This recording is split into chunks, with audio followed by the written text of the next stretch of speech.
lots of kids. Talking to the guys, though, they said, obviously it's tough without Barkey, but no one felt like they had to replace Barkey. Everyone just felt like they had to kind of step up their own game. Yeah, How impressed with you with how they kind of shared the load tonight? So the Barkovs of the world on each team, right, the dominant player, it's actually so much more difficult to lose them in game early. Then at least you'll have your 12 forwards in, and you kind of prep mentally for the way the game is going to go. But there were a bunch of guys that, loosed around and coming into the middle, extra minutes on to Chuck and Bennett in their game. But then not just the forwards, right? You've got, Mark Stahl was just so good tonight. And then, of course, Sergei understanding it. He was going to see some pucks tonight. After that, he's power play, penalty kill, regular shift.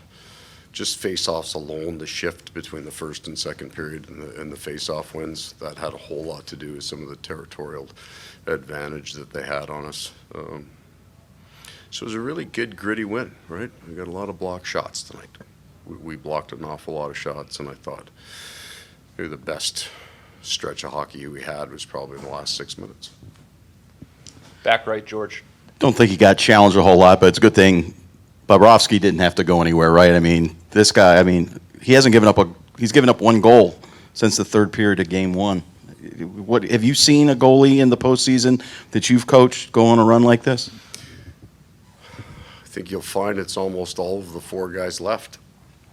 Right? It's a piece of how teams get to the Final Four, that you'll get a player, and we're coming in a wild card seed. It's almost requisite for those teams to get to where they are that their goaltender comes up and has a special time of year.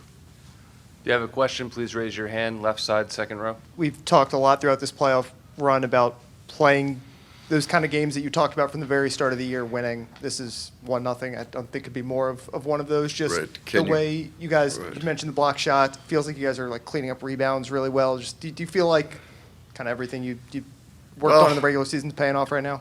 I feel that we had to learn so many lessons to get to where we are today, and even with everybody in our lineup, the Boston series kind of taught you all those how the small grinding details, regardless of edge of play or if the other team's getting action on you, whatever it is, you just stay kind of in that moment. And all the cliches, they're the cliches because they're just true.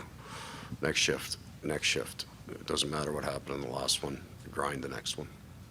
Standing up here on the left, Emily. When you have a goaltender playing the way Bobrovsky is, how does that impact both how you are coaching a game and how you are experiencing the game?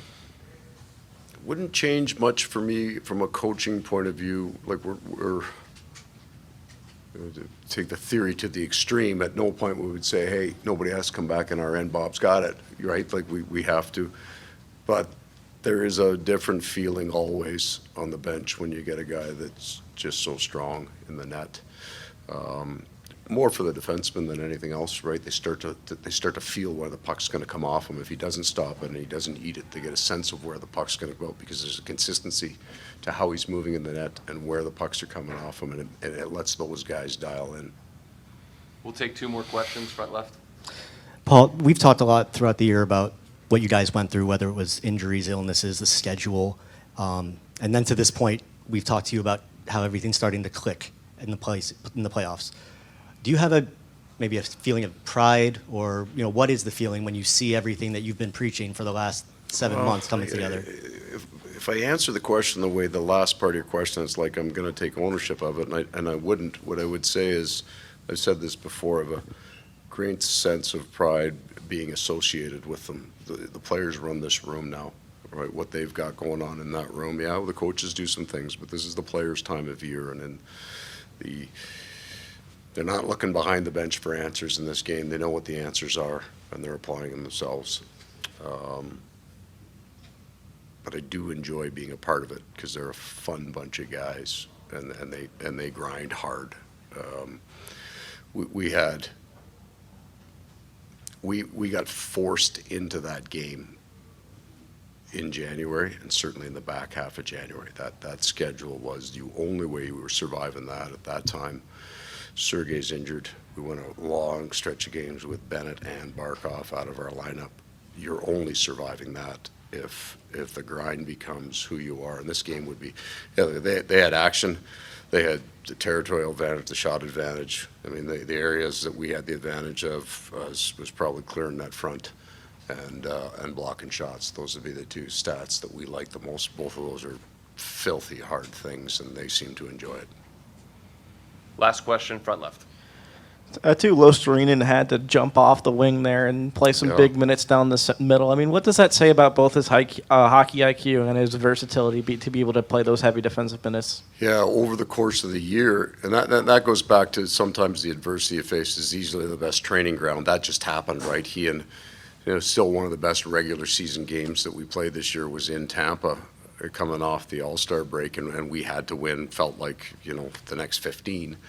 He and Lundell were 1 and 2, and he had come off the wing to do that. He's played all three left wing positions, and at least 2 of the center ice holes he's filled and played very well. So, it's such a good line now with Lusterine and Lundell and Reinhart, 3 penalty killers, 3 guys with hands, 3 guys who can make plays.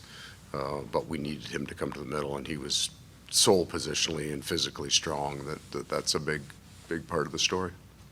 Thank you for your time. All right, Coach. everybody go home.